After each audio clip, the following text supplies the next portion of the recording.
Elman TV. Ricardo Willis.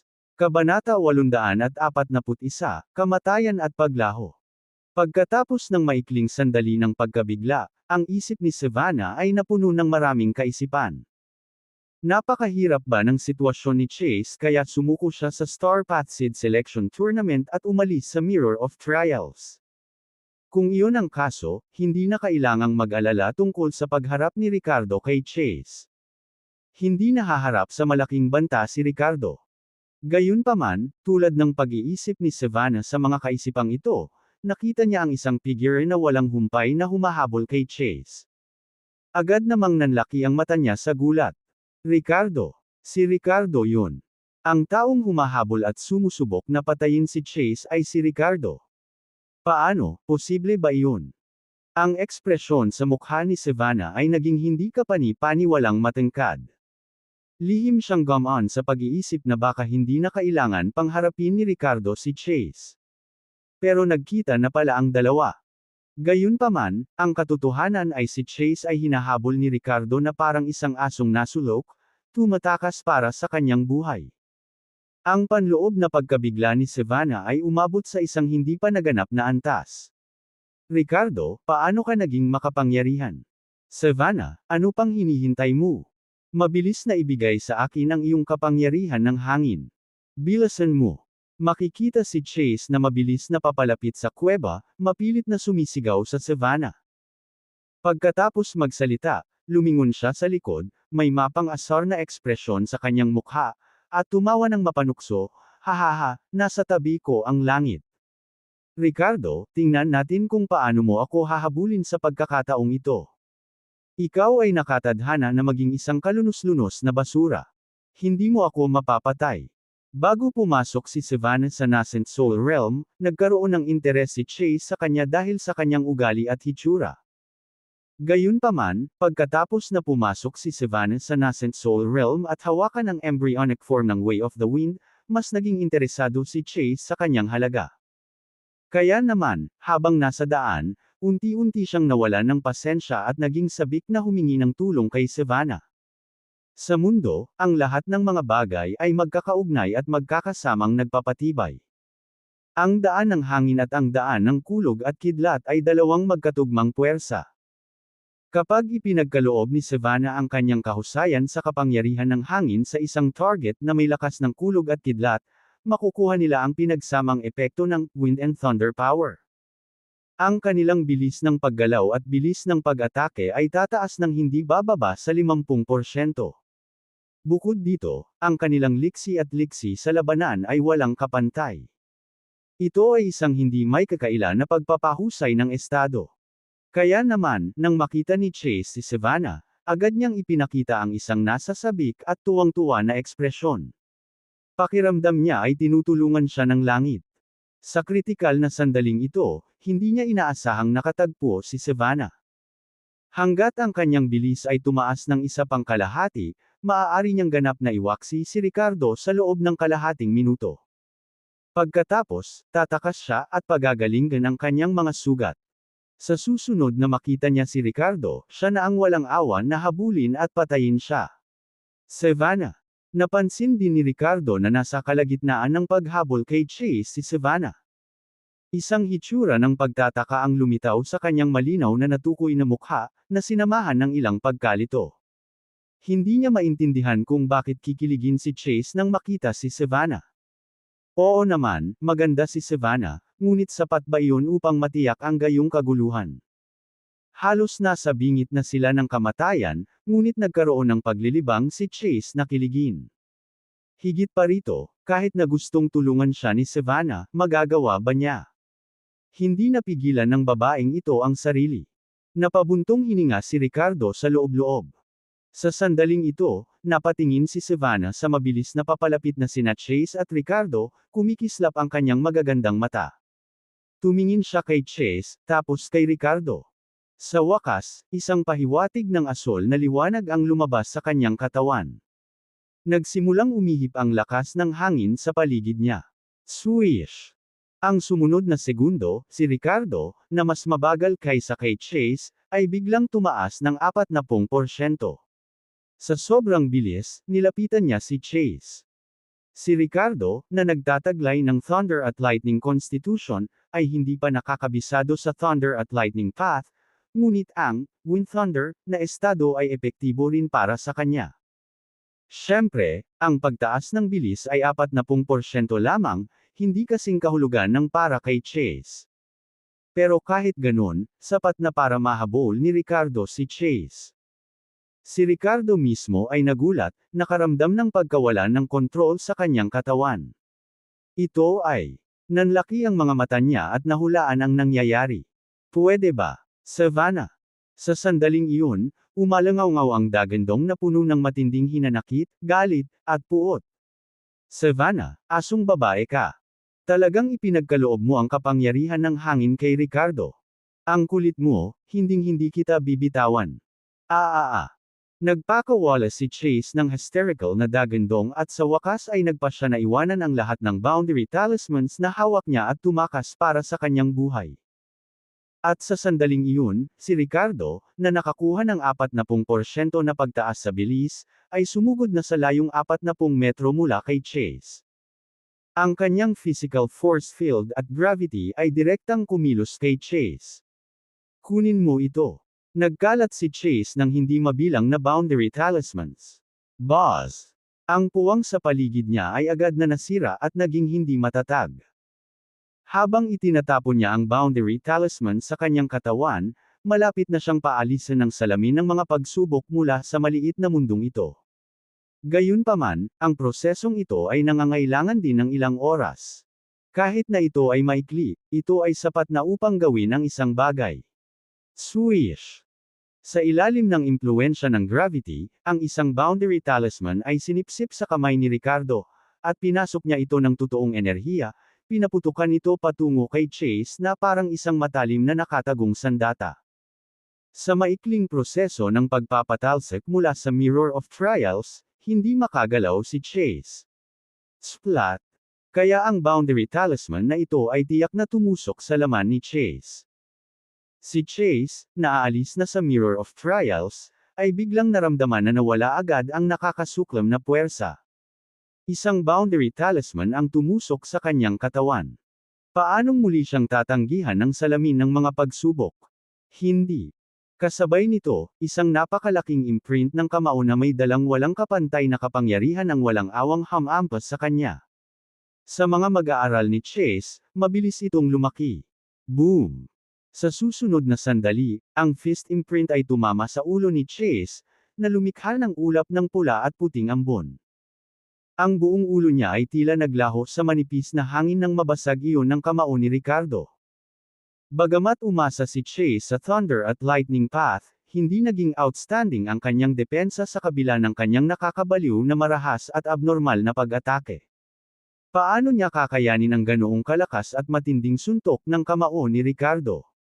Basag. Sa sandaling iyon, sa gitna ng tabing ng ulan, isang kidlat ang direktang tumama sa katawan ni Ricardo, na agad na nagpamanhid sa kanya. Boss! Kamatayan ng Daw.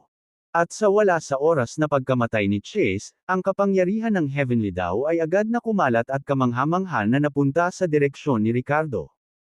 Kabanata 842, ang daang papasok sa katawan. Wham! Bastos ka! Sa viewing platform sa labas, sa lugar kung saan matatagpuan ang Tian Shan sect, hinampas ng matanda na namumuno sa grupo ang batong upuan sa harap niya, galit na nagmumura.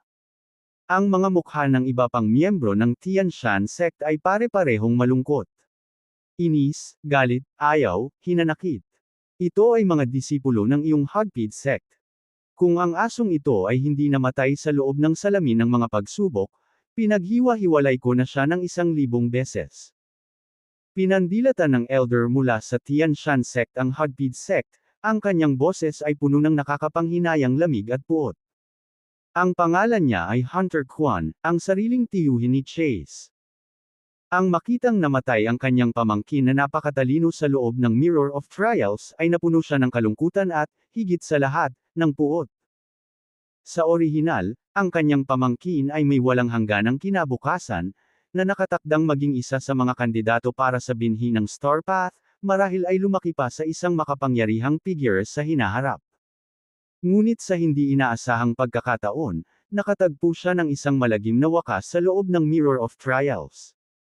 At ang higit na ikinagalit ni Hunter ay ang tumulong sa kalaban na pumatay kay Chase ay isang babaeng disipulo ng Hotbed Sect. Bilang isang subordinate na sekta ng Tian Shan Sect, hindi kayang tiisin ng Hotbed Sect ang gayong disipulo. Matandang Hunter, kasalanan ko kung hindi ko na-regulate ng maayos ang mga disipulo ko. Kung lalabas na buhay si Savannah, babayaran ko siya at bibigyan ko ng paliwanag sina Tian Shan Sect at Old Hunter. Ang kasamang elder mula sa Hotbed Sect ay nagsalita ng may takot at magalang na ekspresyon. Paliwanag. Patay na si Wood Uto. Anong paliwanag ang makapagbabalik sa kanyang buhay? Gusto kong magdusa ang babaeng disipulong ito at mamatay ng mabagal na kamatayan. Bakas sa mukha ni Hunter ang sama ng loob. Maya-maya lang, isang malamig na singhot ang tumunog sa tenga ni Hunter. Nang inag ang buong katawan niya, at lumingon siya sa direksyon ng mataas na plataporma ng Marshall Arena. Sa ilalim ng panggigipit ng Order Warden Organization, at ubiling isinara niya ang kanyang bibig. Gayunpaman, ang malalim na kulay ng puot ay kumikislap pa rin sa kanyang mga mata, na parabang ito ay tumagos sa kanyang mga buto patungkol kay Savannah, ang disipulo ng Hotbed Sect. Sa sandaling ito, ang isa sa siyam na hinati na screen na ipinakita ng Mirror of Trials ay nakatutok pa rin sa panig ni Ricardo, na ginagawang muling makilala ng lahat ang mga Dark Horse na ito. Bago ito, walang kasikatan ang young master ng Sun Moon Sect na si Ricardo. Gayunpaman, nag-iisang pinatay niya ang mga eksperto ng Ancient MacDonald family at pagkatapos ay natalo ang isa sa mga paborito, si Chase. Sa isang iglap, naalala ng lahat ang pangalang Ricardo. Mabuti. Ang young master talaga ang young master. Siya ay tunay na karapat-dapat na maging kahalili na pinili ng Dragon Ancestor. Hahaha. Sinampal ni Elder Fiery Dragon ang kanyang hita, puno ng pananabik ang kanyang mukha. Ricardo, taksil ka. Ito ba ang epekto ng pamana na nakuha mo mula sa Jade Pendant? Ang pamana ay talagang pambihira. Ang namumuno sa pamilyang sinaunang Willis sa pagkakataong ito ay si Elder Archer, isa sa mga tapat na aso ng kasalukuyang ulo ng pamilya, si Maximus. Nanliit ang kanyang mga mata, at hindi inaasahang nagbago ang ekspresyon ng kanyang mukha. Talagang matalino ang desisyon ng ulo ng pamilya na gumamit ng anumang paraan para makuha ang pamana mula kay Ricardo. Ang isang basura na lumaki sa makamundong mundo ay maaaring makipagkumpetensya sa mga sinaunang antas na mga henyo. Sa upuan ng Broken Pulse Sect, pinaikit ni Sullivan ang kanyang mga mata, bakas sa kanyang mukha ang malalim na kahulugan. Ricardo, ang bilis ng iyong paglaki ay nagpaparamdam sa akin, ang iyong dating tagapagturo, na medyo natakot. Heaven Gap Sect. Kinagat ni Claudia ang kanyang mga ngipin, ang kanyang ekspresyon ay may halong emosyon. Ricardo, ikaw na walang puso at kasuklam-suklam na tao, gaano ka kalakas? Ha! Ang kagandahang ito ay talagang handang tumulong sa iyo ng ganito. Medyo malalim siguro ang relasyon niyo ha. Bakit mo ako tinanggihan noon? Hindi ba't isa ka ring hamak na nanliligaw at nagbabago ang isip? Samantala, sa elevated platform ng Marshall Arena, tiningnan ni Elder Skywalker ang imahe ni Ricardo na may mahina, mailap na ngiti sa kanyang mukha, na tila puno ng interes. Malapit nang sakupin ng batang ito ang Heaven and Earth Dawn na orihinal na pagmamay-ari ni Chase. Si Master Ho, ang pinuno ng Kunlun Sect, ay nakataas ang isang kilay. Mukhang interesado si Elder Skywalker sa Ricardo na ito, ha? Mayroon akong slight connection sa binatang ito at talagang naiintriga ako sa kanya. Pero depende pa rin kung kaya niyang maging 1/10 sa huli. Tumango si Elder Skywalker at sinabing, hanggat siya ay nananatiling matatag, ito ay lubos na posible. Pero hindi talaga ako makapaniwala na mabilis na naalis si Chase mula sa Tian Shan Sect. Kabisado ng batang ito ang kumpletong daw sa Nascent Soul Realm at isa sa mga sikat na kandidato sa pagkakataong ito. Akala ko kakayanin niya hanggang dulo. Napabuntong hininga si Master Ho sa panghihinayang. Sa sandaling ito, sa loob ng salamin ng mga pagsubok. Basag. Basag. Sunod-sunod na kidlat ang tumama sa katawan ni Ricardo. Tumayo siya roon, pumasok sa isang misteryosong estado. Ang kanyang mental na kapangyarihan, na umabot na sa internal fusion realm, ay sumanib sa kanyang dantian, na kumukonekta sa labas ng mundo. Sa ilang sandali, biglang naramdaman ni Ricardo ang isang mahina ngunit hindi maikakailang tunay na kapangyarihan. Ang kapangyarihang ito ay mabilis, marahas, at hindi mapakali. Tulad ng isang grupo ng mga ligaw na kabayo, mahirap paamuin. Sinubukan ni Ricardo na ipasok ang mga ito sa sarili niyang katawan, agad na nakaramdam ng kiliti sa buong pagkatao niya. Ang kanyang mga kalamnan, buto, balat, at organo ay dumanas ng isang tiyak na antas ng pinsala mula sa kapangyarihang ito. Sigurado si Ricardo na kung hindi siya mismo si Thunder at Lightning Constitution, kahit na may pisikal na katawan ng myriad forms, hindi niya kakayanin ang nakakasilaw na kapangyarihan ng marahas na puwersang ito. Sa isang iglap, madudurog siya ng kapangyarihang ito at magiging isang tumpok ng abo. Sa kabutihang palad, siya ay Thunder and Lightning Constitution, isang likas na sisidlan para sa enerhiya ng kulog at kidlat. Ang pinsalang dulot ng Thunder at Lightning Power of the Way sa kanyang katawan ay ganap na nasa loob ng pagpapaubaya ni Ricardo. Kasama ng pagpapanumbalik mula sa Dragon's Energy Primordial Technique, ito ay higit na ligtas. Sa tabi niya, nagulat si Savannah nang makita niya ang kidlat na tumatama kay Ricardo noong una. Pwede kaya? Ang lalaking iniligtas niya ng walang pag-aalinlangan ay tinamaan ng kidlat kaagad pagkatapos. Hindi kaya kahit si God ay hindi makayanan na makitang pinagtaksilan niya si Chase at sa halip ay pinili niyang tulungan si Ricardo. Kung iyon ang kaso, sa halip ay tamaan siya ng kidlat. Gayunpaman, sa susunod na segundo, nang makita ni Savannah si Ricardo na nababalot ng kidlat na hindi nasaktan, sa wakas ay natauhan siya. Si Ricardo, tulad ni Chase, siya rin ba ay isang Thunder attribute na pangangatawan? Pagkatapos ng kamatayan ni Chase, nakuha ba niya ang Thunder at Lightning daw na orihinal na pag-aari niya?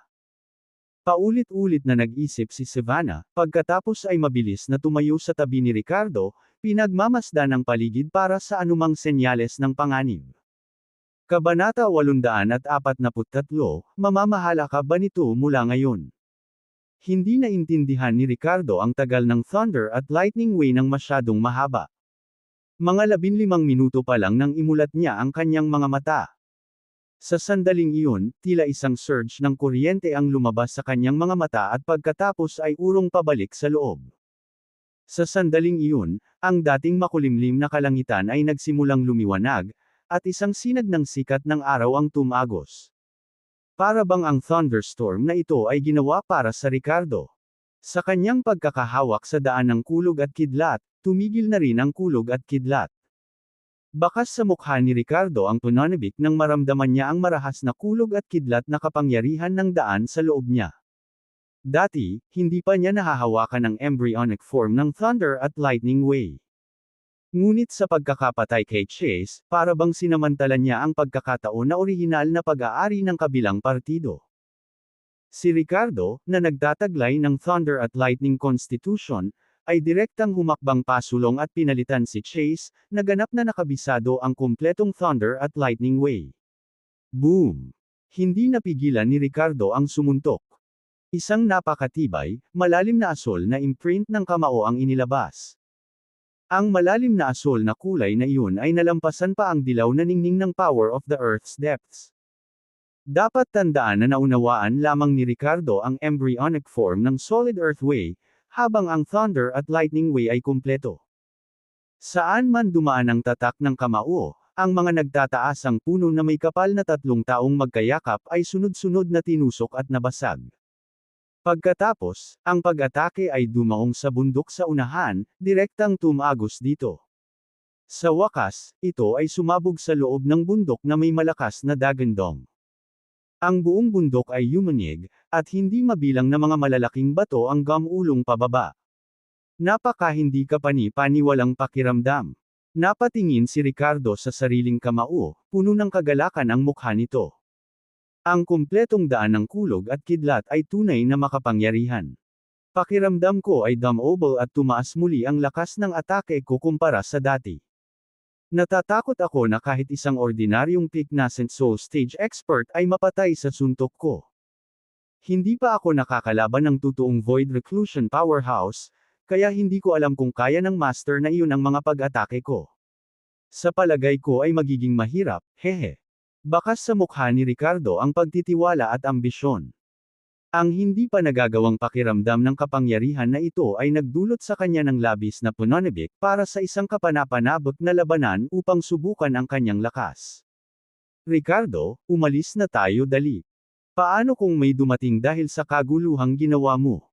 Tumingin si Savannah kay Ricardo, na tila, sobrang kumpiyansa, at sinabing may pagkagalit. Kahit na ang kanyang lakas ay gumawa ng isang pambihirang tagumpay, kailangan ba talaga niyang umikot na sanhi ng lindol? Ang kaguluhan kanina ay maihahalin tulad sa isang lindol. Hindi ba iyon makakaakit ng pansin? Ayos lang. Buti pa kung may dumating. Ngumisi si Ricardo at umiling-iling. Nang marinig ito, hindi napigilan ni Savannah na imulat ang mga mata. Sa sandaling ito, tinipon ni Ricardo ang kanyang mga iniisip, pinakalma ang kanyang nasasabik na emosyon, at same time na tumingin kay Savannah. Miss Graham, maraming salamat. Kung hindi dahil sayo baka nakatakas na si Chase. Nang marinig ni Savannah ang mga salitang ito, ibinuka ni Savannah ang kanyang mga labi at mahinang nagsalita, Puno ng hinanakit at pagkakomplikado ang kanyang magagandang mata habang nakatingin sa lalaking ito. Bukod sa salamat, wala na bang ibang sasabihin?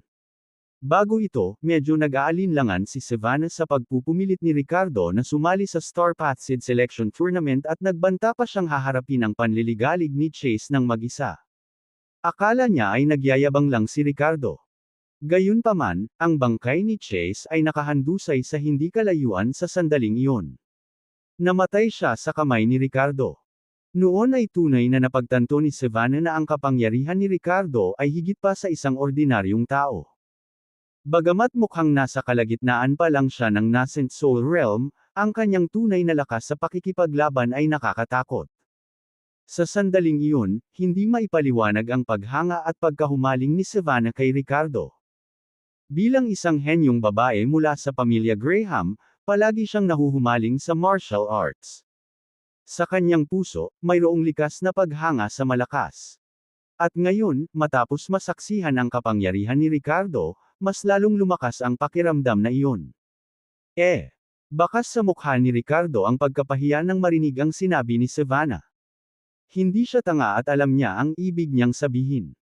Noong una ay inakala niya na pagkatapos niyang sumali sa Heartbeat Sect, wala na silang koneksyon at wala nang pananabik sa kanya si Savannah. Pero sa hindi inaasahang pagkakataon, nagkatagpo sila sa Star Path Seed Selection Tournament. Hindi lang iyon, ngunit walang pag-aalinlangang pinili ni Savannah na tumabi sa kanyang tabi kapag kaharap sila ni Chase. Hindi alam ni Ricardo kung paano babayaran ang ganitong klaseng sentimiento. Sabi nga sa kasabihan, pinakamahirap tanggapin ang pabor ng isang kagandahan. Talagang nararanasan na ngayon ni Ricardo ang pakiramdam na iyon.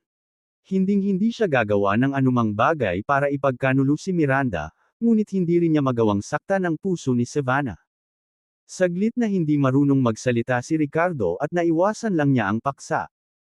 Umubo siya at tinignan ang walang ulong katawan ni Chase, ang ekspresyon niya ay may halong pasasalamat at guilt. Miss Graham, sa pagtulong mo sa akin, magdudulot ba ito ng problema sa iyo? Maingat na tanong niya. Ano sa tingin mo? Napapout si Savannah nang makitang hindi siya sinasagot ni Ricardo sa anumang paraan.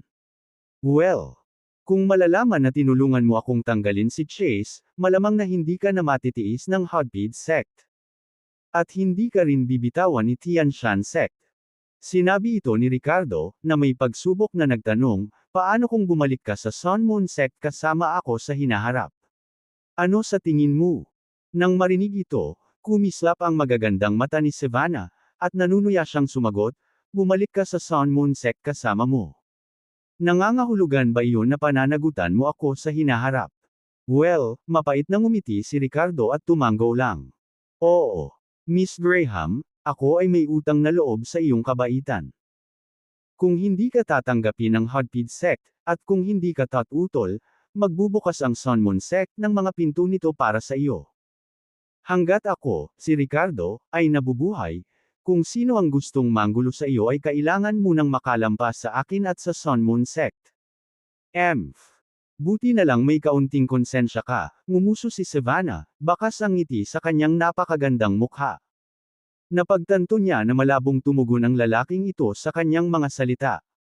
Buti na lang at nasabi niya ang ginawa niya. Pumunta sa Sun Moon Sect. Iyon ang sekta ng lalaking ito. Tapos in the future, hindi ba sila makakasama araw at gabi? Kung ganoon, imposible ba talaga sa pagitan nila?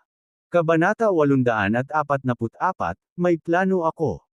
Kung maaari kong iwan ang salamin ng mga pagsubok ng buhay, pagkatapos ay sasali ako sa iyong Sun Moon Sect, sabi ni Savannah, ang kanyang mga labi ay nakakunot. Sabay tayong maglalakbay, at gagawin ko ang lahat para masigurado ang kaligtasan mo, seryosong saad ni Ricardo. Sinabi ko bang gusto kong maglakbay kasama ka? Tanong ni Savannah na ikinaikot ng mata. Hindi ba? Huminto si Ricardo, mukhang nalilito. Then beg me? Mapaglarong sabi ni Savannah, bakas sa mukha niya ang pagmamakaawa. Well, nag-alinlangan si Ricardo, medyo nahihiya. Fair na. Bumalik tayo at tingnan kung ano ang nangyari sa mga tao mula sa Tian Shan sect at sa Porter family ng Northern Border. Natigilan ang ekspresyon ng mukha ni Ricardo, at awkward na sabi nito sabay talikod at tinungo ang direksyong pinanggalingan kanina ni Chase. Walang imak na umiling si Savannah at nagngangalit ang kanyang mga ngipin. Anong insensitive na jerk? Lumaki sa isang martial arts family, hindi niya maintindihan ang mindset ni Ricardo. Ano ang mali sa pagkakaroon ng ilang mga tagahanga para sa isang makapangyarihang tao? Paano kung may asawa na siya? Hindi naman kasi siya pwedeng magkaroon ng concubine. Pero habang ginagawa ito ni Ricardo, mas lalong nag-alab ang sama ng loob ni Savannah o di kaya'y pagnanasa ng pananakop sa kanyang puso. Pagkatapos ng mahabang oras ng joystick, ilang katawan ang nakahiga sa maputik na lupa. 3 kabataang miyembro ng Porter family ng Northern Border ang tumingkayad doon. Ang kanilang mga mukha ay puno ng kawalan ng kakayahan at kalungkutan habang binabantayan nila ang isang tao.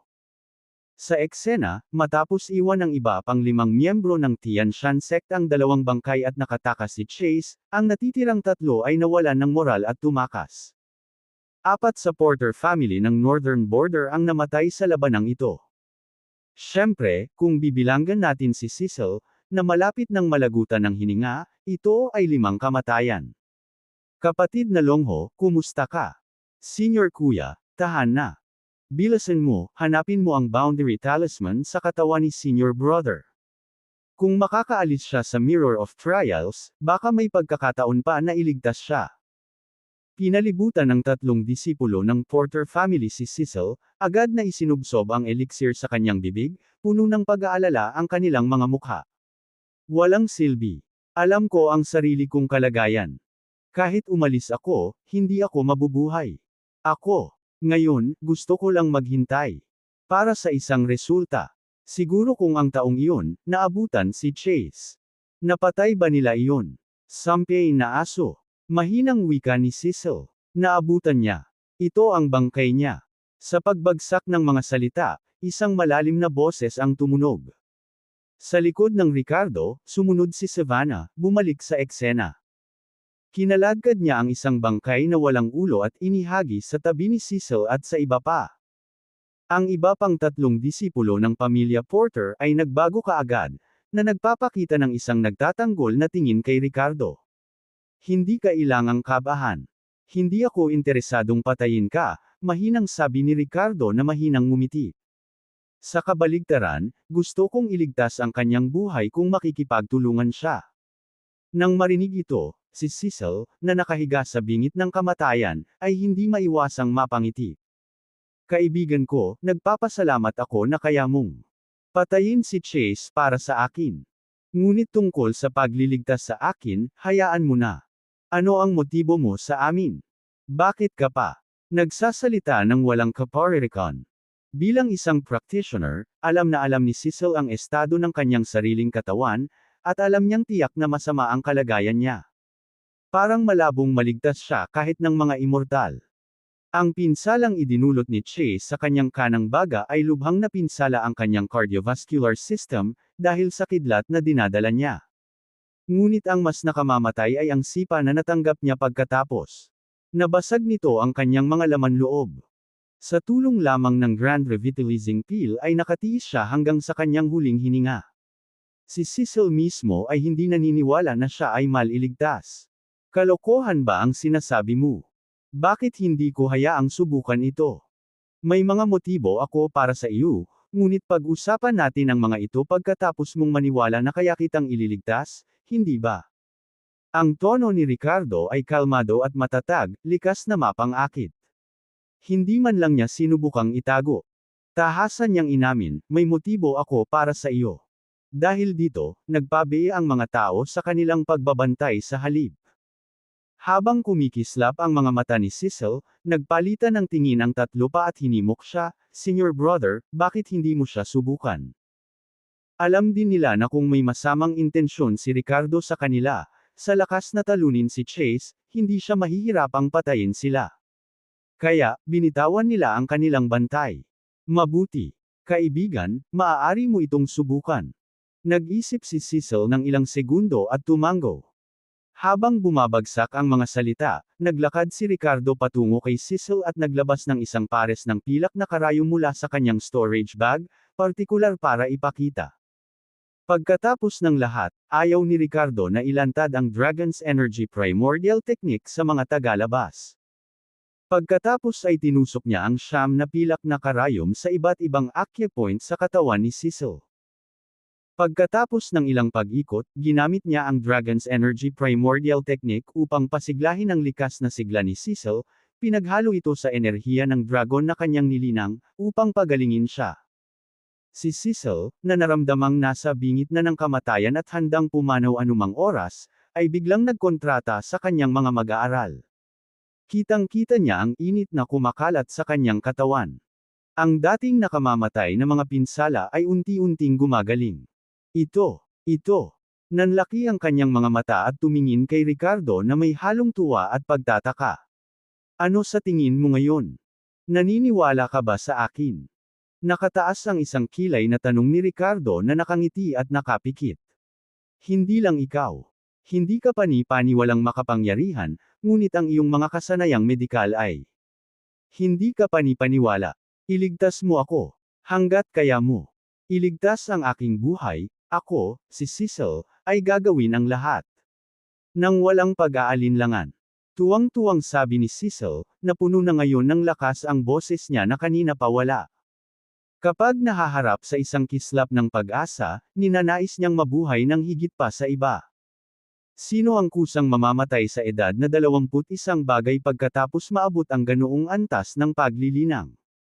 Ang hinihiling kong gawin mo ay isang bagay na ganap mong kayang gawin. Ngumiti si Ricardo at pagkatapos ay time na nagsalita, "Gusto kong ituro mo sa akin ang huling hakbang na ginamit mo sa pakikipaglaban kay Chase." Nang bumagsak ang kanyang mga salita, nagulat si Cecil at ang tatlong junior mula sa Porter family of the Northern Border. Gusto mong matutunan ang Dragon Tiger Dual Form Feast. Kabanata 845, Pagtatangkang Pagkilala. Nang marinig ang hiling ni Ricardo, agad na nagbago ang ekspresyon ng mukha ni Cecil. Napatingin din kay Ricardo ang tatlo pang alagad ng Porter family na may halong curiosity. Ano? Hindi mo ba kayang ituro? Tumaas ang kilay ni Ricardo at nagtanong. Sa sandaling bumagsak ang kanyang mga salita, ang isa sa mga disipulo mula sa Porter family ng Northern Border ay nagsalita ng may mahigpit na mukha, "Siyempre hindi. Ang Dragon Tiger Dual Form Feast ay isang lihim na pamamaraan na hindi ipinapasa ng aming pamilya. Kahit kaming tatlo ay hindi kwalipikadong matuto nito. Tanging ang mga inapo ng aming pamilya na nakakuha ng Ancestral Spirit Power of Beasts Recognition, tulad ng Senior Brother Longho, ang pinapayagang pag-aralan ang lihim na pamamaraan na ito. Hayaan mo, isang tagalabas. Nang marinig ito, hindi napigilan ni Ricardo na sumimangot. Galit na nagsalita si Savannah na nasa tabi niya, hindi ba martial technique lang? Masyado lang silang protective. Kung hindi ka niligtas ni Ricardo, parang patay ka na. Bakas sa mukha ni Cecil ang matatag na pasya nang marinig ang mga salitang ito. Umiling siya at sinabing, paumanhin, kahit ako, si Cecil, ay mamatay, hinding-hindi ko lalabag sa mga turo ng ating mga ninuno at ibubunyag ang mga lihim na pamamaraan ng ating pamilya. Ricardo, dapat sumuko ka na. Kung ayaw mong iligtas ako, pwede ka nang tumigil. Isang bakas ng panghihinayang at hindi pagpayag ang sumilay sa mga mata ni Ricardo. Bumantong hininga siya at sinabing, so, ang mga disipulo lang ng Porter family ng Northern Border ang makakaalam ng sekretong pamamaraan na hindi ipinapasa ng iyong pamilya. Sige, masyado akong nag-iisip. Umiling si Cecil at sinabing, to be precise, hindi lang ang mga disipulo ng Porter family of the Northern Border ang matututo nito. Nakasaad sa mga turo ng ninuno ng aming pamilya na ang mga nakakuha lamang ng ancestral spirit power of beasts, recognition ang makakatuto nito. Maliban kung, Ricardo, maaari mong makuha ang pagkilala sa ancestral spirit power of beasts ng aming pamilya, hindi ko ito ituturo sa iyo. Ngunit ang mga pagkakataon na iyon. Umiling si Cecil, na nagpapahiwatig na napakababa ng pagkakataon. Ang ancestral beast na sinasamba ng Porter family ng Northern Border ay natural lamang na makikilala ang mga inapo ng Porter family ng Northern Border. Paano kaya nito makikilala ang isang tagalabas? Oh! Kaya, kung makukuha ko ang pagkilala sa iyong ancestral spirit power of beasts, handa ka bang ituro ito sa akin? Paano ko makukuha ang pagkilala? Maaari ko bang subukan ito sa Mirror of Trials na ito? Tumaas ang isang kilay ni Ricardo, naisip na bigyan ito ng isang shot. Sa Star Path Seed Selection Tournament na ito, nagtipon-tipon ang mga henyo at matataas ang mga kalaban. Hindi magagarantiyahan ni Ricardo kung hanggang saan siya makakarating. Kung hindi lang dahil sa matinding injury ni Chase, hindi magiging madali para sa kanya na talunin ang kalaban. Kaya, ang pagkakaroon ng dagdag na trump card ay nangangahulugan ng pagkakaroon ng karagdagang garantiya para sa kaligtasan at magpatuloy. Kaya mo. Pero, sa kalagayan ko ngayon. Tumango si Cecil, mahina at mahina ang boses, habang mapait na ngumiti. Nang bumagsak ang kanyang mga salita, tumawa si Ricardo at muling ipinitik ang pilak na karayom sa katawan ni Cecil, gamit ang Dragon's Energy Primordial Technique upang pagalingin ang mga sugat ni Cecil. Naramdaman ni Cecil ang mainit na daloy na kumakalat sa kanyang katawan, at isang alon ng ginhawa ang dumaan sa kanyang mga nabasag na organo. Hindi niya maiwasang makahinga ng maluwag. Sa mga sumunod na sandali, sa gitna ng pagtataka at kalugod-lugod na ekspresyon ni Cecil at ang gulat na mga mukha ng mga disipulo ng Porter family, ang mga sugat ni Cecil ay ganap na pinagaling ni Ricardo sa loob ng isang oras. Sige. Subukan mo, binawi ni Ricardo ang pilak na karayom, ni-disinfect ito ng totoong enerhiya, at ibinalik ito sa storage bag, iminuwestro si Cecil. Napalunok ng laway si Cecil at tumingin kay Ricardo na parang isang dakilang immortal. Sa sumunod na segundo, tumayo siya at nagsimulang indayog ang kanyang mga kamao at sinipa ang kanyang mga binti ng ilang beses. Naramdaman ng buong tao na parang bumalik ito sa normal. Bukod sa bahagyang panghihina dahil sa dating pagkaubos ng tunay na enerhiya, ganap na maayos ang katawan. Ako talaga. Nabuhay ulit. At, ako ay ganap na naibalik. Ricardo, ang iyong mga medikal na kasanayan ay talagang kamangha-manghang. Hindi. Hindi tama yan. Hindi ito dapat tawaging medical skills, dapat itong tawaging divine skills. Hindi ko masusuklian ang iyong biyayang Nagel iligtas buhay. Mangyaring tanggapin ang aking busog. Tumingin si Cecil kay Ricardo, same time na namangha, puno ng galit at pasasalamat ang mukha nito na parabang nabuhay siyang muli. Ang iba pang tatlong kalahok mula sa Porter family ng Northern Border ay tumingin din kay Ricardo na may malalim na pagkamangha. Nagulat din si Savannah sa galing ni Ricardo sa paggagamot. Sa pagkakataong iyon, ay nalalayan ni Ricardo si Cecil at ikanaway ang kanyang kamay, na nagsasabing, no need to be polite. Hindi kita iniligtas ng walang kondisyon. Nang marinig ito, isang medyo nahihiyang ekspresyon ang lumitaw sa mukha ni Cecil, at nagtanong siya, alam kong gustong subukan ni Ricardo na makilala ang ating espiritu ng ninuno. Pero walang pag-aalinlangan, niligtas muna ako ni Ricardo. Hindi ka ba natatakot na baka magbago ang isip ko? Nang marinig ito, bahagyang napangiti si Ricardo, na may bakas ng pagmamataas at pangingibabaw sa kanyang ngiti. Hindi natatakot. Nagpalitan ng makahulugang tingin si Cecil at ang tatlong kalahok mula sa Porter family nang marinig nila ang mga salita ni Ricardo. Sa katunayan, paano matatakot si Ricardo sa pagbabago ng puso ni Cecil? Kaya niyang talunin si Chase, kaya bakit hindi niya kayang talunin si Cecil, na naubos na ang kanyang tunay na lakas? Maaari niyang iligtas ang iyong buhay, at maaari ka rin niyang patayin. Gusto mong subukan kung maaari mong baguhin ang iyong isip. Walang magawang umiling si Cecil.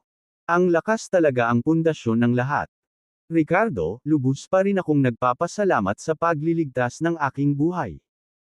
Tutulungan kitang subukan ito, upang makita kung maaari mong makuha ang pagkilala sa espiritu ng ninuno. Pero dapat kong ulitin na kung mabaigo ito, Ricardo, kahit bawiin mo ang buhay ko, hindi ko isisiwalat ang sekretong pamamaraan ng pamilya. Tumango si Ricardo. Mabuti. Kung hindi ko makuha ang pagkilala sa espiritu ng ninuno, hindi ko ito pipilitin, Cecil. Ang pagliligtas sa iyong buhay ay ituturing na isang positibong koneksyon. Sige. Aalisin ko na ngayon ang kapangyarihan ng espiritu ng ninuno mula sa aking sarili at tingnan kung kinikilala nito si Ricardo. Seryoso ang ekspresyon ni Cecil habang nagsasalita. Sa susunod na sandali, hindi alintana kung ang lupa ay maputik o hindi, siya ay umupo ng diretso sa lupa, na bumubuo ng komplikadong mga selyo ng kamay gamit ang parehong mga kamay. Ang isang alon ng espiritual na pagbabago ay nagmula sa kanyang katawan. Saglit na lumiit ang ekspresyon ni Cecil, na parabang tinitiis niya ang isang uri ng sakit na nakakasira ng kaluluwa. Envelop Ram, A. Erg ang nagmamay-ari ng nilalamang ito. Namilog ang kanyang mga mata, naiwan lamang ang puti ng kanyang mga mata. Kung ang isang tao ay natitisad sa imaheng ito sa kalagitnaan ng gabi, malamang na sila ay matakot sa kanilang mga talino. Kahit sikat na araw, medyo nakakatakot. Umuungol. Matapos ang nakakaalam kung gaano katagal, umalangaw-ngaw ang isang tunog na kahawig ng dagandong ng dragon at ungol ng tigre. Isang figure ang biglang bumangon mula sa katawan ni Cecil, na humiwalay sa kanyang pisikal na anyo. Kabanata 846, gaya ng ipinangako. Iyon ay isang imahe ng isang kakaibang hayop.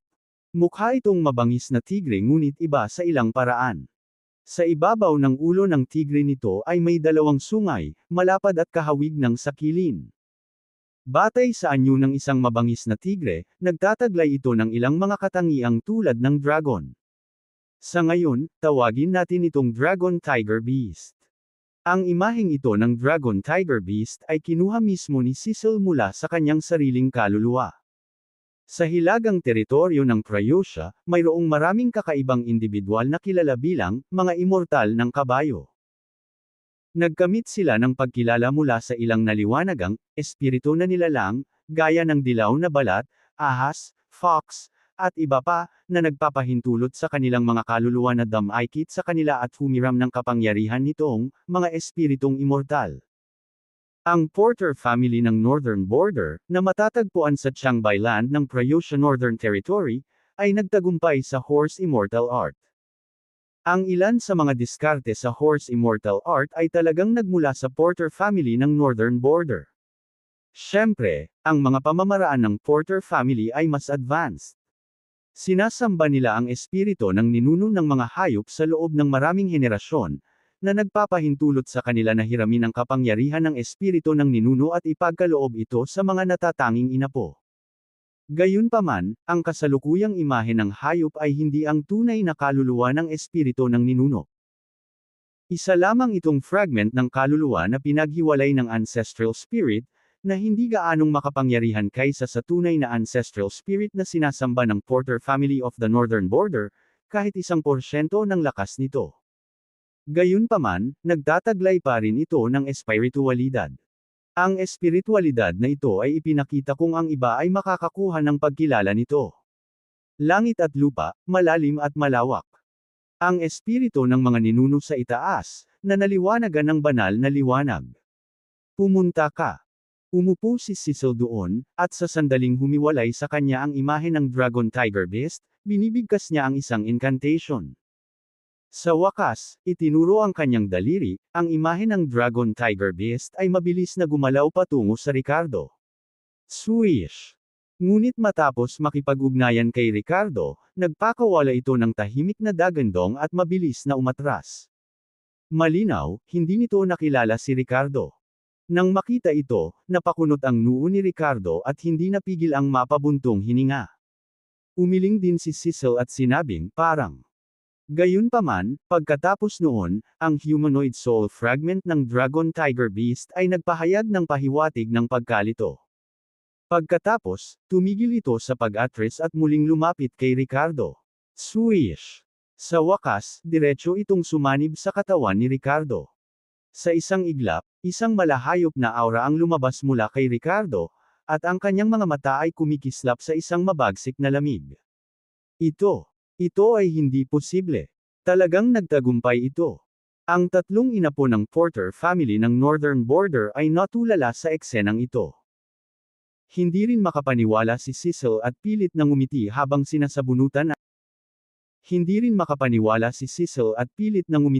sinasabunutan ang gilid ng kanyang bibig, na nagsasabing, Ricardo, talagang nakilala mo ang espiritu ng mga ninuno. Ito, ay sadyang hindi ka panipaniwala. Isang ngiti ang lumitaw sa mukha ni Savannah, at lihim siyang natuwa para kay Ricardo. Sinabi kay Cecil, ngayon, maaari mong turuan si Ricardo ng lihim na pamamaraan na iyon, tama ba? Nang marinig ito, hindi napigilan ni Cecil na mapangiti at tumango, oo naman. Dahil nakilala ni Ricardo ang espiritu ng ninuno, ayon sa mga turo ng ating mga ninuno, ganap na siyang kwalipikadong matuto ng Dragon Tiger Dual Form Fist. Gayunpaman, pagkasabi niyan, mabilis na inactivate ni Cecil ang kanyang hand seal, kinuha ang fragment ng kaluluwa ng ancestral spirit mula sa katawan ni Ricardo at pinagsama ito pabalik sa sarili niyang kaluluwa. Dahil nakuha na rin ni Ricardo ang pagkilala sa espiritu ng ninuno, ang pagkakatawang tao ng kaluluwa ay automatikong magsasama sa kaluluwa ni Ricardo. Kung magpapatuloy ito, ang pagkakatawang tao ng espiritu ng ninuno na orihinal na pag-aari ko ay magiging kay Ricardo. Ricardo, hindi ko alam kung interesado kang bisitahin ang aming Porter family of the Northern Border minsan. Ang iyong kakayahang makakuha ng pagkilala sa espiritu ng ninuno ay dapat magkaroon ng ilang makabuluhang koneksyon sa aming Porter family. Bukod dito, sa pamamagitan lamang ng pagbabalik sa ancestral shrine ng Porter family maaari kang tunay, tulad ko, makakuha ng isang hibla ng pagkakatawang tao ng kaluluwa ng ancestral spirit. Ang mga benepisyo nito, hindi ko maipaliwanag ngayon, ngunit walang alinlangan na napakalaki nito. Isang hibla ng pagkakatawang tao ng kaluluwa ng ancestral spirit. Ang mga benepisyo nito, hindi ko maipaliwanag ngayon, ngunit walang alinlangan na napakalaki nito. Tiningnan ni Cecil si Ricardo na may matitinding mata at iniabot ang kanyang imbitasyon. Matapos ang ilang sandali ng pag-aalinlangan, tumango si Ricardo, hindi kinumpirma o itinanggi, sige, pag-usapan natin ito mamaya. Kung may pagkakataon, bibisitahin ko ang Porter family ng Northern Border. Sa kasalukuyan, pinananatili ni Ricardo ang isang maingat na saloobin tungkol sa paglalakbay sa Porter family ng Northern Border. Matingkad pa rin sa kanyang isipan ang mga aral mula sa Broken Paul sect. Hindi niya madaling ilagay ang kanyang sarili sa isang hindi nakokontrol na kapaligiran. Si Ricardo mismo ay medyo nagulat nang matanggap ang pagkilala sa espiritu ng ninuno. Pagkatapos, ilang espekulasyon ang lumitaw sa kanyang isipan, dahil kaya sa nakuha niya ang mana ng Dragon Ancestor. Kung titingnan ang imahe ng ninuno ng Porter family ng Northern Border, tila ito ay isang inapo ng isang crossbreed sa pagitan ng isang dragon at isang tigre. Noong sinaunang panahon, karaniwan ang matagpuan ang mga kalahating dragon na kakaibang hayop na ito na may dugong dragon. Bilang ninuno ng dragon, si Dodror Dragonsil, natural para sa mga kalahating dragon na kakaibang hayop na ito na may kadugo na dragon na makaramdam ng pagiging malapit o kahit na pagpapasakop sa kanya. Ang mga detalye ay hindi pa rin tiyak. Gayunpaman, kung matitiyak ang kaligtasan, hindi masamang isaalang-alang ang pagbisita sa Porter family. Marahil ay may ilang hindi inaasahang pagkakataon. Lihim na kinakalkula ni Ricardo sa kanyang isipan. Sa sandaling ito, casual na binanggit ito ni Cecil nang hindi masyadong masigasig o mapilit. May pagbabago sa tono, tumawa siya at tumango, naiintindihan ko. Ang priority ngayon ay turuan si Ricardo ng Dragon Tiger Dual Form Feast. Sumunod ay pansamantalang umalis ang anim sa lugar at naghanap ng tahimik na lugar. Si Cecil at Ricardo ay nagpunta sa isang kuwebo ng mag-isa, gaya ng napagkasunduan, upang simulan ang pagtuturo kay Ricardo ng Dragon Tiger Dual Form Fist. Ang susi sa lihim na pamamaraang ito ay nakasalalay sa karunungan ng tunay na chi ng isang tao. Noon lamang ay agad na mapakilos ng isang tao ang tunay na chi sa buong katawan nila upang magpakawala ng isang nakakasira ng lupa. Sa makatuwid, ang pagsasagawa ng hakbang na ito ay nangangailangan ng mataas na antas ng espiritual na kapangyarihan. Kailangan itong maabot ang internal fusion realm. Dahil sa pagkakaroon ng pagkilala sa espiritu ng ninuno ng kanyang pamilya, ang kaluluwa ni Cecil ay sumanib sa isang hibla ng pagkakatawang tao ng espiritu ng ninuno, na ginawang napakalakas ng kanyang espiritual na kapangyarihan, kahit na nalampasan ang mga nasa parehong yugto bilang isang nascent soul cultivator. Matagal na niyang narating ang internal fusion realm. Mula sa kanyang pananaw, malamang na hindi nagtataglay ng parehong kondisyon si Ricardo, kaya kahit natutunan niya ito ngayon, hindi niya ito magagawa. Kabanata 847, Krisis ni Violet. Ricardo, itinuro ko na sa iyo ang paraan ng pag-execute ng Dragon Tiger Dual Form Feast. Kapag nakapasok ka na sa Void Reclusion Realm sa hinaharap, natural na magagawa mo ito. Sabi ni Cecil. Isang mahinang ngiti ang isinagot ni Ricardo, Sa tingin ko hindi na kailangan. Maaari kong subukang gamitin ito ngayon. Sinasabi mo ba, Ricardo, na ang iyong mental power cultivation, namangha si Cecil? Oo. Ang aking mental power cultivation ay umabot na sa internal fusion realm. Hehe. Tumango si Ricardo. Upang may segowa ang Dragon Tiger Dual Form Fist, kailangan ng isa na maabot ang internal fusion realm sa mental power cultivation upang magkaroon ng ganap na kontrol sa tunay na chi sa loob ng katawan. Sa lawak na ang isang tao ay maaaring agad na maubos ang kanilang sariling tunay na chi at makapaghatid ng isang napakalakas na welga. Ganap na nasiyahan si Ricardo sa kondisyong ito. Cecil, salamat sa pagbibigay mo ng iyong kaalaman. Nais kong pag-aralan ito ng mag-isa at makabisado ang pinakamataas na pamamaraan na ito sa lalong madaling panahon, sabi ni Ricardo. Bagamat napansin na niya ang mga mahahalagang bagay ng pamamaraan, kailangan pa rin niyang tuklasin ito upang subukang gamitin ito. Nais ni Ricardo na ihiwalay ang sarili at magnilay. Mabuti. Tama lang yan. Hindi kita iistorbohin, Ricardo, dahil naiintindihan mo ito sa sarili mong bilis. Hihintayin ka namin sa labas ng kuweba. Masayang tumayo si Cecil. Sana maalagaan mo rin ang kasama ko, tumango si Ricardo at nag-request.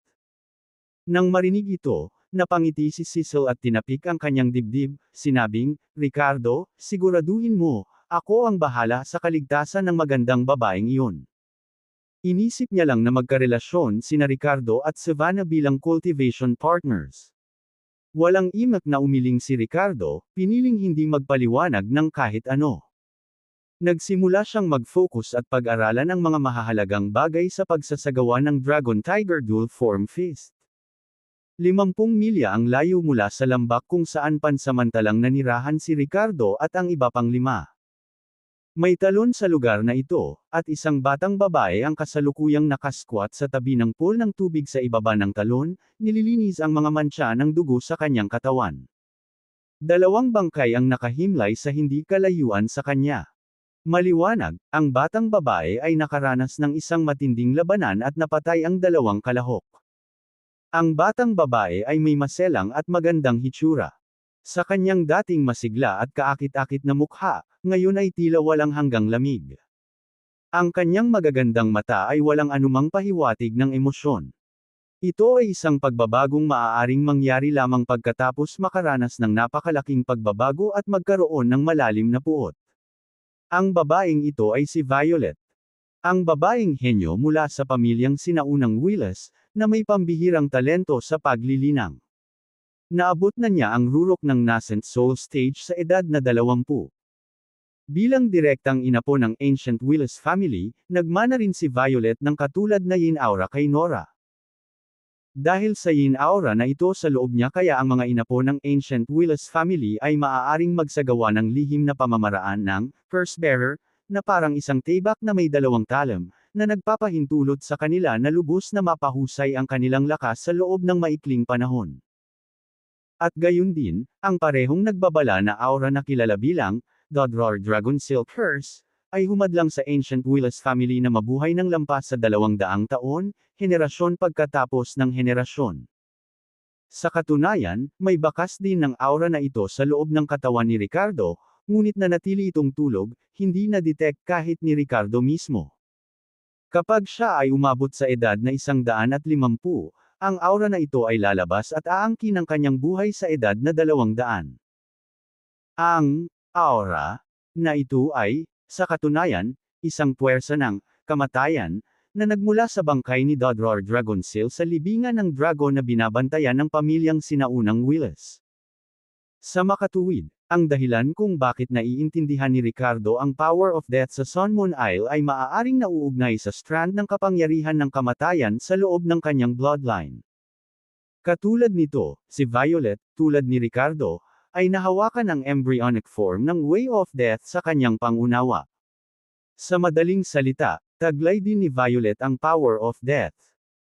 Higit pa rito, bilang karagdagan sa embryonic form ng Way of Death, naintindihan din niya ang embryonic form ng Way of Fire sa loob ng Five Elements Doctrine. Sa tuktok ng yugto ng nascent soul sa edad na 20, mayroon siyang dalawahang embryonic na anyo ng Tao. Ang mahuhusay na batang babae na ito mula sa Ancient Willis family ay parehong kapansin-pansin sa mga tuntunin ng potensyal. Phew! Bakit pakiramdam ko ang aking espiritual na kapangyarihan ay partikular na aktibo sa salamin ng mga pagsubok na ito? Mukhang may napakabisang resulta ang pagsasanay sa Refining God Technique. Matapos linisin ang mga mantsa ng dugo sa kanyang mukha, nakaupo si Violet na naka-cross-legged sa tabi ng pool ng tubig, nagsasalita sa kanyang sarili. Ang pamamaraan ng pamilyang sinaunang Willis para sa pagdadalisay ng mga Diyos ay tinawag na Dragon Ascending Nine Heavens Divine Art. Sumunod, pinatahimik ng batang babae ang kanyang isip at nagsimulang magsanay ng pamamaraang ito. Ang pagkakaroon ng nakaranas ng matinding pagbabago, si Violet ay nagtanim ng walang kapantay na pagnanais na maging mas malakas sa sandaling ito. Walang araw na lumipas na hindi siya umaasa na makakabalik siya sa pamilya ng sinaunang Willis, patayin si Mr. Maximus at ang mga taksil na iyon, at ipaghiganti ang kanyang lolo, ama, at lahat ng matatanda at mahal sa buhay na sa wakas ay umalis. Ang aking espiritual na kapangyarihan ay nasa bingit ng maabot ang Internal Fusion Realm. Hanggat makapasok ako sa Internal Fusion Realm, magagawa kong makipag-ugnayan sa langit at lupa, ginagawang perpekto ang kamatayan at ang embryonic na anyo ng daan ng apoy sa tunay na kapangyarihan ng Tao. Talagang ako ay magiging isa sa 10 binhi ng Star Path at tatanggap ng buong suporta ng Order Warden Organization. Lolo, Ama, siguradong ipaghihiganti ka ni Violet. Hindi kita pipilitin. Maghintay ng matagal. Kinagat ni Violet ang mga labi at bamulong sa sarili. Gayunpaman, sa sandaling nahulog ang kanyang mga salita, ang kanyang ekspresyon ay nagbago ng husto. Mabilis siyang bumangon at tumingin sa likuran niya. Miss Violet, natatakot ako na wala kang pagkakataon. Isang malalim na boses ang umalingaw sa sandaling ito. Sa likod ni Violet, mga 40 hanggang 50 metro ang layo, 7 figure ang patuloy na papalapit. Sean, Jeff. Ang 5 elementong magkapatid. Ikaw kasi. Nakilala agad ni Violet ang 7 indibidwal na ito. Namutla agad ang mukha niya. Kabanata 848, may dumating. Minsan ay isang henyo ng Ancient Willis family, paanong hindi makikilala ni Violet ang 7 indibidwal na ito? Ang 7 indibidwal na ito ang pinakamalakas sa mga kandidatong ipinadala ni Maximus para kumatawan sa pamilya ng Ancient Willis sa Star Path Seed Selection Tournament. Lahat sila ay nasa tuktok ng yugto ng Nascent Soul. May misyon din sila. Ang misyon na iyon ay alisin si Violet sa sandaling makatagpo nila ito. Ang kamalasan man ni Violet o ang swerte ni Sean Jeff at ng Five Elements Brothers, sa loob ng wala pang 2 araw sa Mirror of Trials, talagang nagsama-sama silang 7 at natagpuan si Violet. Gusto mo ba akong patayin? Nagningning ang mga mata ni Violet sa galit. Miss Violet, humihingi kami ng tawad. Sumusunod lang kami sa utos. Sana hindi mo kami sisihin, walang ekspresyong sabi ni Sean. Kaya, lahat kayo ay naging walang pusong allipiers ni Maximus.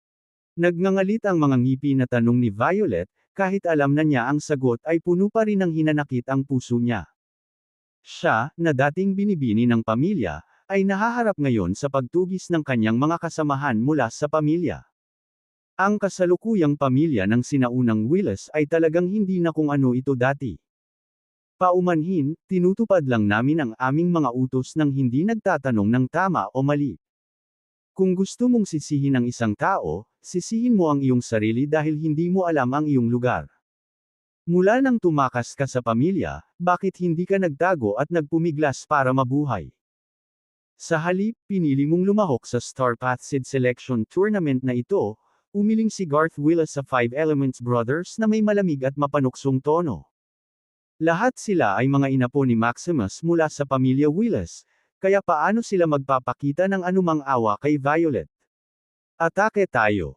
Nang matapos siyang magsalita ay tinapakan ni Sean ang kanyang paa at dirdiretsyong sumugod kay Violet. Sumunod naman sa likuran niya ang kanyang nakababatang kapatid na si Jeff. Ang Five Elements Brothers ay hindi dapat madaig. Nang makita ito ni Violet, desididong tumalikod at tumakas ng hindi pa dalos-dalos na nakikipaglaban sa 7 indibidwal na ito. Kung namatay siya ng ganoon lang o direktang naalis sa salamin ng mga pagsubok, paano niya may paghihiganti ang kanyang lolo at ama? Paano siya makakatanggap ng pagsasanay mula sa Order Warden Organization? Sa sandaling ito, tumatakbo ang iniisip ni Violet. Habang mabilis na tumatakas, nag-isip din siya ng paraan para masira ang sitwasyon. Violet, hindi ka makakatakas. Mamatay. Hihihi. Kabilang sa Five Elements Brothers, si Rosalind Willis ay hindi inaasahang isang kaakit-akit na babae sa kanyang 20s. Ang paraan ng pagtingin niya kay Violet ay may bahid ng panunuya, parang pas ang naglalaro ng daga. Si Rosalind, na dating henyo na inapo ng Ancient Willis family, ay palaging natatabunan ni Violet, kahit nasa ilang haba. Sa mga tuntunin ng talento, siya ay mas mababa kay Violet, at sa mga tuntunin ng katayuan, si Violet ay apo ng patriarch ng pamilya, na higit sa kanya. Dati, may baon lang ni Rosalind ang selos sa kaibuturan ng kanyang puso. Nang makita niya si Violet, tinawag pa niya ito bilang isang kapatid, sinusubukang magmukhang malapit. Ngunit ngayon, nang nalipol ang angka ni Hayden at si Violet ay naging aso ng isang nahulog na pamilya, si Rosalind ay tila nakahanap ng pagkakataong ilabas ang kanyang nakakulong na selos. Gusto niyang ilantad ang lahat ng nakaraang selos kay Violet. Swish! Si Rosalind ay naglunsad ng isang pag-atake patungo kay Violet, na sinamahan ng isang asol na tubig na ilaw na kumakatawan sa daan ng tubig, na bumaril patungo sa batang babae sa kanyang harapan. At the same time, she provocatively said, "Violet, di ba genius ka? Bakit ka tumatakas? Tingnan mo ngayon, parang aso lang ng pamilya." Hihihi. Malamig na bumantong hininga si Violet, hindi pinabagal ang kanyang takbo, at pasimpleng ibinaba ang kanyang espada. Sa loob ng nagniningas na pulang espada na aura, may mga bakas ng itim na enerhiya na kumakatawan sa embryonic form ng Way of Death, na madaling nabasag ang atake ni Rosalind. Rosalind, ang iyong mga pag-atake ay masyadong mahina. Sino ka lang sa tingin mo, sinusubukan akong habulin. Kung hindi dahil sa kalamangan ng mga numero, binunot ko na sana ang aking espada at pinutol kita. Matapang ka ba para sa one-on-one fight? Malamig na sabi ni Violet na puno ng pagmamataas ang tono. Nang marinig ito, napatawa si Rosalind at nanunuya, sige. Manahimik ka, at ako, ang kapatid mo, ay haharap sa iyo ng mag-isa. Kawawa ka. Kinagat ni Violet ang kanyang mga ngipin at nagmura, alam na alam niyang hindi siya mahuhulog sa pang-aasar ni Rosalind. Inilabas niya ang lahat ng lakas niya para makatakas. Alam niya na kapag nahulog siya sa kubkob ng 7 tao, hindi na magkakaroon ng pagkakataong magbalik loob. Ang dalawang magkapatid na lalaki, sina Sean at Jeff, ay parehong pinagkadalubhasaan ang mga simulain ng daan ng kamatayan at walang putol na nag-coordinate, lumalaban bilang isa at nadodoble ang kanilang lakas sa pakikipaglaban.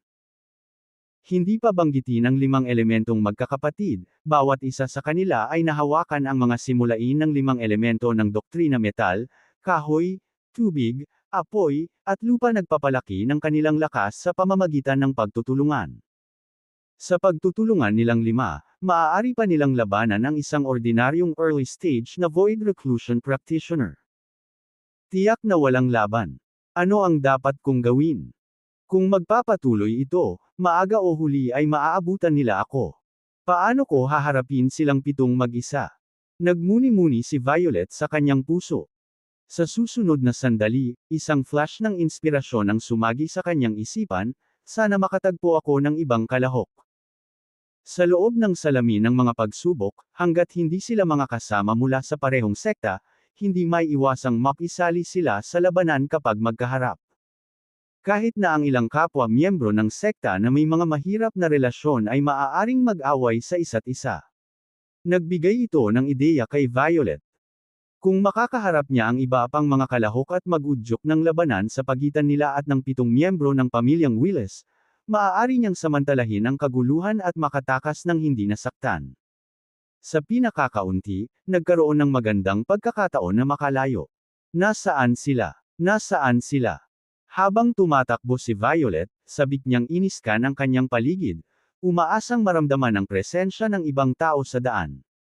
Sa sandaling iyon, siya at ang 7 miyembro ng pamilya Willis ay patuloy na lumalapit sa isang lambak. Sa loob ng lambak, paano ito, young Master Jiang? Nagturo ka ba kay Ricardo? Nang makita si Cecil na lumabas sa kuweba, nag-aalalang tanong ni Savannah. Humalaklak si Cecil, Miss Graham, rest assured. Ako, si Cecil, ay hindi isang mapanlinlang na tao. Kung sinabi kong ipinasa ko ito kay Ricardo, tiyak na ginawa ko. Pero Miss Graham, parang interesado ka sa Ricardo. Hayaan akong payuhan ka, mas mahusay na mabilis na mapabuti ang iyong sariling lakas. Sa yugto ng nascent soul, ikaw ay talagang nasa ilalim sa loob ng Mirror of Trials na ito. Ang espiritual na enerhiya dito ay sagana, ginagawa itong isang mahusay na lugar para sa paglilinang. Naramdaman ni Savannah ang titig ni Cecil sa kanya, at sa mapanuksong tingin sa mga mata nito, namula ang magandang mukha nito. Alam kong mahina ang lakas ko. Pero kaya kong sundan si Ricardo, at paprotektahan niya ako. Pagkarinig nito, tumawa ng malakas si Cecil, totoo naman. Sa lakas ni Ricardo, hanggat hindi niya nakakaharap ang ilang pinaka-abnormal na mga individual sa loob ng Mirror of Trials, hindi dapat maging problema ang pagprotekta kay Miss Graham. Ma'am. Tumango si Savannah. Sa hindi malamang dahilan, lihim siyang natuwa nang marinig ang mga salitang iyon mula sa ibang tao. Nang pakiramdam niya ay komplikado at malapit nang tumabi para ayusin ang kanyang paghinga at magsanay ng martial techniques, biglang nagbago ang kanyang ekspresyon. May naramdaman din si Cecil at ang 3 pang miyembro ng Porter family. May darating. Medyo naging seryoso ang mukha ni Cecil. Sa sandaling nahulog ang mga salita, silang 5 ay mabilis na nagtipon, ang kanilang mga ekspresyon ay nagpapakita ng isang pahiwatig ng gravity at pag-iingat habang sila ay tumingin sa isang direksyon. Kabanata 849, nag-aanyaya sa problema. Overtaking it. Dati nang ginamit ni Cecil ang Dragon Tiger Dual Form Fist, naubos ang lahat ng totoong enerhiya sa kanyang katawan. Kaagad pagkatapos noon, ibinigay niya ang kanyang ultimate technique kay Ricardo. Sa ngayon, bahagya pa lang nakabawi ang kanyang lakas. Si Cecil ay hindi isang nagsasaka na nagpapadalisay sa katawan tulad ng iba. Tulad ng karamihan sa mga cultivator, ang kanyang lakas ay lubos na umasa sa tunay na enerhiya sa loob ng kanyang katawan. Sa makatuwid, ang kanyang lakas sa pakikipaglaban sa sandaling ito ay maihahambing lamang sa huling yugto ng core formation. Ngayon, silang apat ay kailangang umasa sa iba pang tatlong kalahok mula sa Porter family ng Northern Border.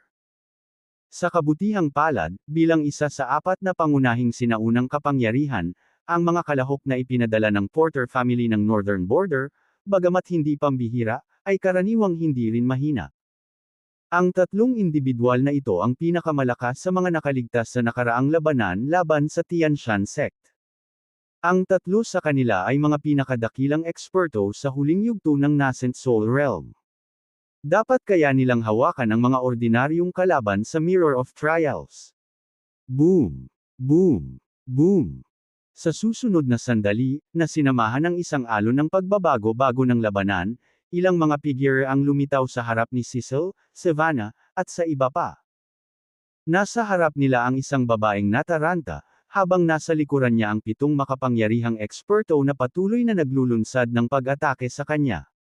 May tao tayo. Tapusin na natin to dali. Mabagsik ang ekspresyon ni Sean nang mapansin din niya ang mga figure sa lambak. Isip. Sabay-sabay na ginawa ni Sean at Jeff ang kanilang mga galaw, bawat isa ay naglulunsad ng pag-atake. Nagsanib ang dalawang pag-atake, lumakas ang kapangyarihan, at bumaril kay Violet. Habang tumakas si Violet sa harapan, may bakas ng dugo ang bibig niya, na nagpapahiwatig na nagkaroon na siya ng mga pinsala sa nakaraang habulan at labanan.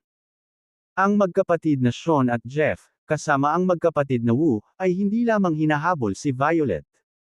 Patuloy silang nagpakawalan ng mga pag-atake, na naglalayong pigilan siya. Kung tutuusin, hanggat pinili ni Violet na dumpensa, hindi maiwasang bababa ang kanyang bilis. Upang mapanatili ang bilis ng pagtakas, nilabanan pa ni Violet ang ilang pag-atake.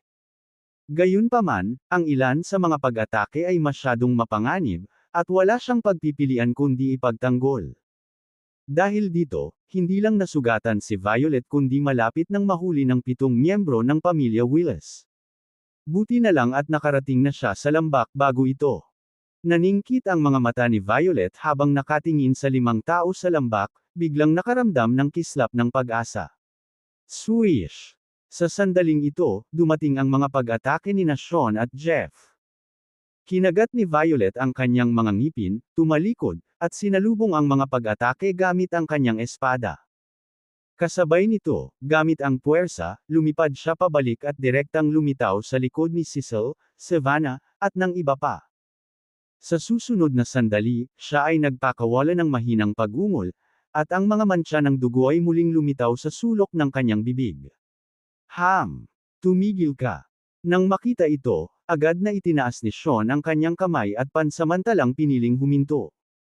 Tumingin siya kay Savannah at sa iba pa, lalo na kay Cecil at sa grupo niya, at naging maingat ang ekspresyon nito.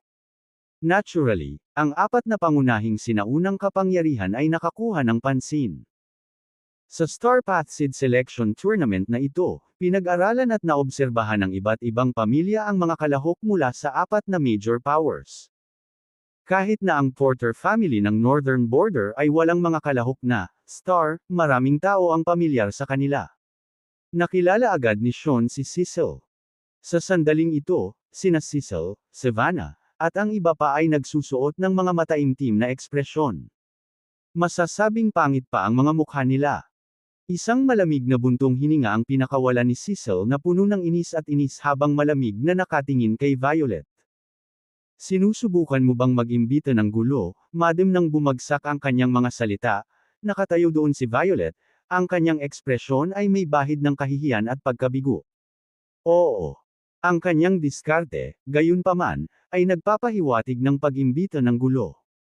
Sa salamin ng mga pagsubok na ito, hindi makatwira na hilahin ang iba pababa para protektahan ang sarili.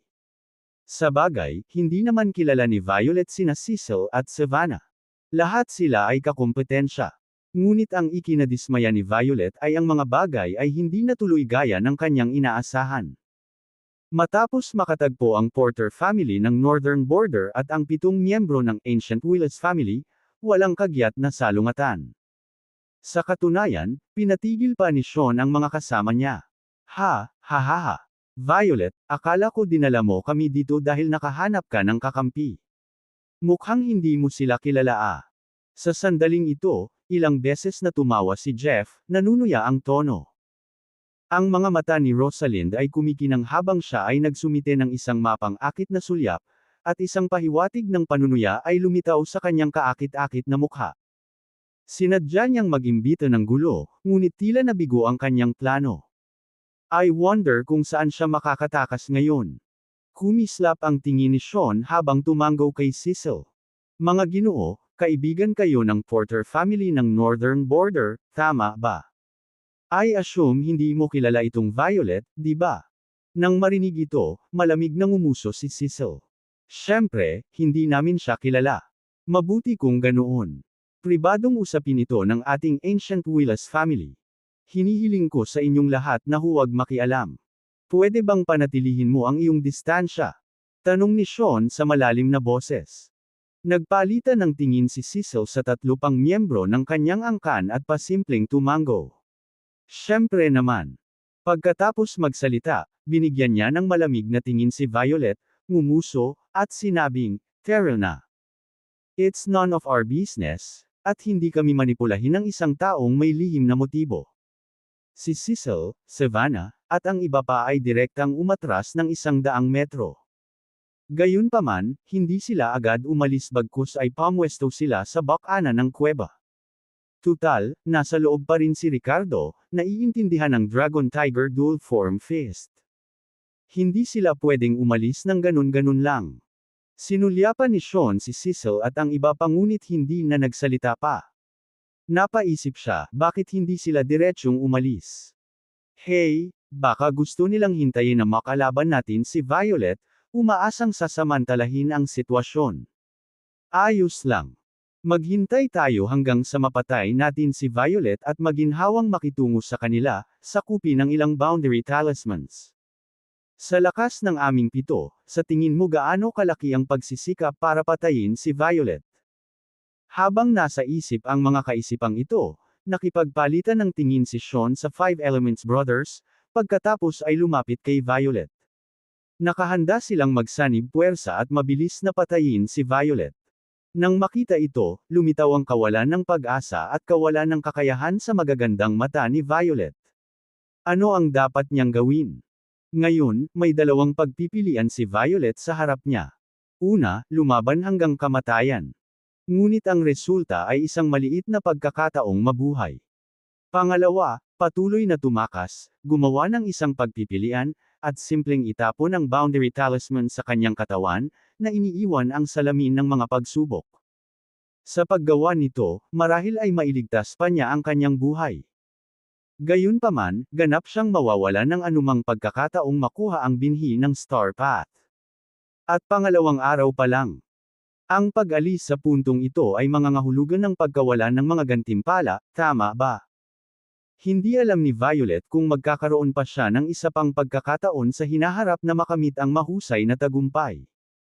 Pagkatapos ng lahat, nawalan siya ng mga mapagkukunan ng pamilya ng sinaunang Willis, at ang kanyang paglilinang at paglago sa hinaharap ay malamang na napakahirap. Bukod dito, kahit na nagawa niyang iligtas ang kanyang buhay sa pagkakataong ito, malamang na siya ay hahabulin ni Maximus sa labas ng mundo. May posibilidad na maaari siyang mamatay sa ilang anumang oras. At kahit na ibinigay niya ang boundary talismans, ano ang mga pagkakataon na siya ay mabuhay? Talaga bang mapatalsik siya sa Mirror of Trials bago patayin? Kabanata 850, Sorpresa o Sindik. Ang mga kalahok ay kusang isinuko ang boundary talisman, na nagreresulta sa kanilang pagpapatalsik mula sa Mirror of Trials, marahil ay nagligtas sa kanilang buhay. Kinausap ni Elder Skywalker ang lahat ng kalahok bago magsimula. Gayunpaman, ang panukalang ito na Nagel iligtas buhay ay may maliit na pagkakataon ng tagumpay. Maliban kung ikaw ay mapagpasyahan at nagtataglay ng makapangyarihang pananaw tungkol sa panganib, maaari mong talikuran ang boundary talisman bago makatagpo ng mga walang kapantay na kaaway. Kung hindi, ang pagpapatalsik sa Mirror of Trials ay nangangailangan ng maikling proseso. Sa prosesong ito, nawawalan ng kontrol ang mga kalahok sa kanilang sarili at maaari lamang manatiling tahimik. Ang mga welga ng mga eksperto sa Nascent Soul ay matulin at mabangis. Sa maikling sandali na ito, maaari silang maglunsad ng isang nakamamatay na pag-atake. Halimbawa, si Violet, kahit na pinili niyang tumakas habang isinusuko ang boundary talisman, kapag itinapon niya ito, hindi siya kumikilos. Hindi pa banggitin ang layo na wala pang 100 metro, kahit 1 kilometro, papatayin siya ng mga dalubhasa sa Nascent Soul sa ilang sandali. Iniisip na tumakas. Mas madaling sabihin kaysa gawin. Lalabanan ko kayong lahat hanggang dulo. Matapos timbangin ang kanyang mga pagpipilian sa kanyang isip, ang magagandang mata ni Violet ay nagbuga ng malamig na liwanag, na puno ng determinasyon at kabaliwan. Sa pamamagitan ng nagngangalit na mga ngipin, sinabi niya, labanan. Ano ang punto? Miss Violet, minsan tayo sa iisang angkan. I'll give you a chance to end your own life, pang-iinis ni Sean na pilit siyang ginagalit. Kunin mo lang ang espada sa iyong kamay at hiwain mo ang iyong sariling leeg, at matatapos na ang lahat. Tama na yan.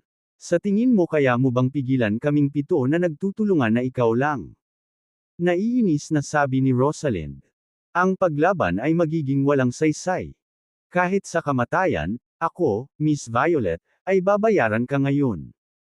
Kahit mamatay ako, kukuha ako ng kapirasong laman mo. Halika. Kinagat ni Violet ang kanyang mga ngipin, handang lumaban hanggang kamatayan. Ang pagpatay sa isa sa kanila ay sapat na. Kahit na hindi siya magtagumpay, susubukan niyang ubusin at sirain ang mga ito hanggat maaari bago mamatay. Malapit pa naman si Cecil at yung iba pa, diba? Hayaan silang umani ng mga benepisyo. Pagdating ng panahon, ibigay mo ang lahat. Huwag magpigil, lahat. Bulong ni Sean sa 6 pang katao matapos mapagtanto na nabigo ang pagtatangka niyang hikayatin si Violet na wakasan ang buhay nito. Naiintindihan, tumango si Garth. Sa susunod na sandali, lahat sila ay nagtipon ng kanilang lakas, naghahanda na ilabas ang kanilang pinakamalakas na pag-atake sa sandaling sila ay kumilos. Ang layunin nila ay direktang patayin si Violet. Miss Violet, ito ang dinala mo sa sarili mo. Dahil ayaw mong wakasan ang sarili mong buhay at pinili mong mamatay sa aming mga kamay, magkakaroon ka ng napakapangit na kamatayan, malamig na sabi ni Sean. Ngumisi si Rosalind, Violet, hindi mo inaasahan to, di ba? Akala mo matalino ka, sinusubukan mong ilihis ang sakuna sa silangan. Walang makakatulong sa iyo ngayon. Heck! Bago kumilos, ginamit ng 7 miyembro ng pamilyang Willis ang kanilang mga salita para masira ang determinasyon ni Violet. Ngumiti ng mapait si Violet. Paanong hindi niya malalaman ang kinalabasan ng labanang ito? Ngunit nang magkaroon ng kasunduan, sina Cecil, Savannah, at ang iba pa sa 7 miyembro ng pamilyang Willis nang hindi nagkakaroon ng alitan, alam ni Violet na natukoy na ang kahihinatnan. Sa katunayan, walang sino man ang makakatulong sa kanilang sarili. Lolo, ama, walang silbi si Violet, baka wala ng chance na makapaghiganti sa'yo. Makakababa lang ako at samahan ka. Naisip ni Violet ang sarili, naghanda sa pinakamasama. Sa kabilang banda, si Cecil at Savannah, kasama ang 5 iba pa, ay piniling manood ng malamig. Hanggat hindi sila kasali sa labanan, hindi sila makikialam. Gayunpaman, sa sandaling ito, nagbago ang mga ekspresyon ng 5 individual. Whoosh! Naramdaman na lang nila ang isang bagzo ng hangin na dumaan. Isang figure ang bumaril ng direkta mula sa kuweba, naging malabo at nagmamadaling pumunta kay Violet at sa pamilyang Willis na 7. Sinong nagsabing walang makakatulong sa kanya? Sa sumunod na segundo, isang matinis na boses ang umalangaw-ngaw. Ricardo! Natigilan si Savannah, nakatingin sa figurang nakatayo sa pagitan ni Violet, ng pamilya Willis, at ng kanilang mga sarili. Ricardo. Gulat na bulalas din ni Cecil. Tama yan. Sa napakahalagang sandali na ito, kung hindi si Ricardo ang lumabas sa kuweba, sino pa kaya ito? Ikaw. Napatulala si Violet na hindi makapaniwalang nakatingin sa biglang pagsulpot ng taong nakatayo sa harapan niya. Lumingon si Ricardo at ngumiti ng mahina sa kanya. Ricardo, ikaw ba? Pinanlakihan ni Violet ang kanyang mga mata, puno ng hindi makapaniwala. Hoy, batang babae, ako ito. Parang may nasagasaan ka. Nakangiting tanong ni Ricardo. Tumingin sa kanya si Violet, mabilis na kumikislap ang tingin nito ng ilang beses, bago umiling at sinabing, bakit ka sumulpot nang wala sa oras? Umalis ka na. This is none of your business. Sa impresyon ni Violet, si Ricardo pa rin ang mahina na tinugis ni Cyan Ghost at White Demon, na walang lakas na lumaban. Kung hindi siya nakialam sa huling pagkakataon, ang lalaking ito ay nahuli na ni Cyan Ghost at White Demon at inalok kay Maximus, tama ba? Ngayon, bakit siya nagpakita? Naghahanap ba siya ng kamatayan? Bagamat labis na naantig si Violet sa ginawang paghakbang ni Ricardo, ayaw niyang mamatay ito ng walang kabuluhan. Pagkasabi nito ay humakbang siya pasulong at tumayo sa harap ni Ricardo. Magwala. Malamig ang tono ni Violet habang diretsyong pinapagalitan si Ricardo. Sandaling natigilan si Ricardo at tahimik na umiling. Alam niyang nananatili pa rin sa nakaraan ang impresyon ni Violet sa kanya. Hindi pa niya ito pinagmamasdan ng mabuti, hindi ba? Samantala, lumipat ang tingin ni Sean at ng 6 pang tao mula kay Violet patungo kay Ricardo. Kung ikukumpara sa pagpatay kay Violet, ang pinakamahalagang gawain na ibinigay ni Maximus sa kanila ay harapin si Ricardo sa panahon ng Star Path Seed Selection Tournament. Ang paghuli sa kahalili na ito at pagbawi sa kanya ay mas mahalaga kaysa sa pagpatay kay Violet. Hahaha, mabuti. Napakahusay. So, ikaw si Ricardo. Ito ay talagang isang stroke ng swerte, darating sa amin ng walang anumang pagsisikap. Huwag kang mag-alala, ikaw ni Violet ay hindi makakatakas sa amin. Hinahanap ka namin, at ikaw ay dumating sa amin ng mag-isa. Sino bang mag-aakala na may ganoong sorpresa? Nagtawanan si Sean at ang iba habang nakatingin kay Ricardo. Napuno ng saya at pangungutya ang kanilang tono.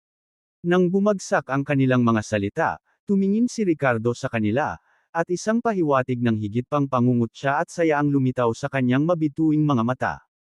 Oh, sigurado ka bang isang sorpresa ang pagharap sa akin?